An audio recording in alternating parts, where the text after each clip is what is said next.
প্রিয় ভিউয়ার্স, আমরা আজকের রাত্রে ঢাকার উদ্দেশ্যে রওনা দিলাম। রাতে চাঁদপুরে মধ্যবিরতি এখান থেকে যাত্রী তোলা হচ্ছে। এই লঞ্চগুলো খুবই বড়, 4 তলা লঞ্চ। রাত্রে নিস্তব্ধ নদীতে লঞ্চ ভ্রমণের মজাই আলাদা। আপনারা যারা এখনো লঞ্চ ভ্রমণ করেননি, অবশ্যই লঞ্চ ভ্রমণ করবেন।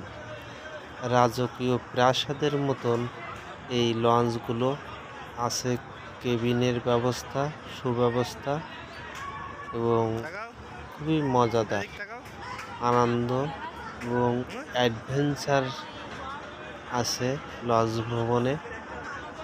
ইন্দ্রিশা অবাক দৃষ্টিতে শুধু লঞ্চগুলো দেখছে, খুবই ভালো লাগছে আমাদের।